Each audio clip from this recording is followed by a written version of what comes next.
Ano kayang nasa isip ni Bonifacio nung sabihin niyang, huwag nating sayangin ang panahon sa pag-asang ipinangako na hindi naman darating. Hindi ko alam kung saan hinugot ni Bonifacio ang mga salitang to, pero siguro kabigatan sa sitwasyon ang humudyok sa kanyang iba to. Ramdam ko siya.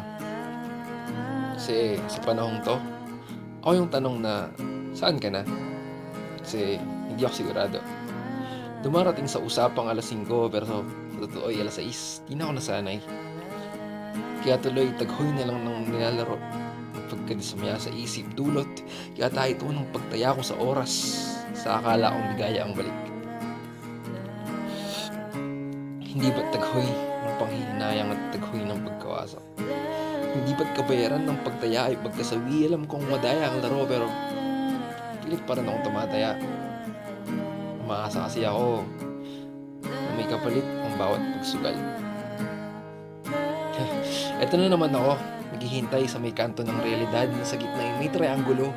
At sa bawat sulok ay kami lang ang laman. Usapan ni alas 6, pero alas 7 na, di pa rin siya dumarating, kaya't hinanap ko na siya.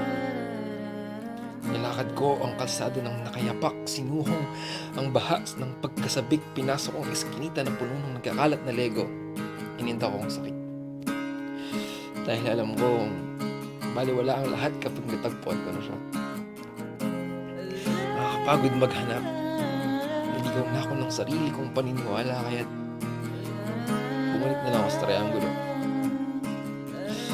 Triangulo pala ng Bermuda ang nilalakaran ko. Patuloy akong nangapa.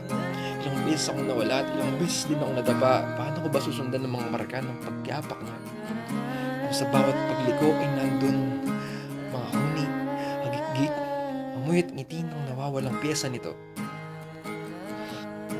Sana'y sa pagpikit ay maglaboy, papuntang panaginip ng pagkapulog sa ibaba ng triangulo, upang mabigla ko na mismo ang aking sarili ng tuluyan ng mamulat na sanay, kasi ako sa pagkaplos na ginagawa na lang ngayon ng hamin. Mga tawa na gawa na lang ngayon ng mga waliglig, mga biro na ngayon tadhana ang nang babato pabalik, darating pa ba siya? O talaga bang nagkasalis na? Nilunod na ako ng paghinga. Wala ng tubig ang bate sa lalamunan. Kailan ba ako luluhod? Kailan ba ako susuko?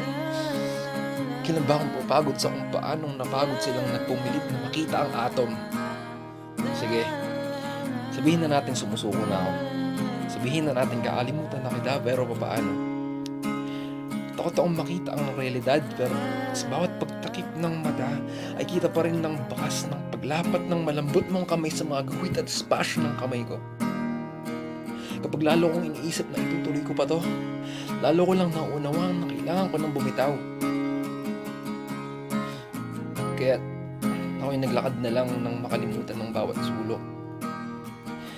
Naglakad na lang hanggang makalimutan ng bawat guhit sa daan. Naglakad na lang hanggang makalimutan ng pasikot-sikot. Naglakad na lang hanggang makalimutan ng triangulong tagpuan. Naglakad na lang hanggang magmanhid ang paa, ang pag-asa, ang damdamin.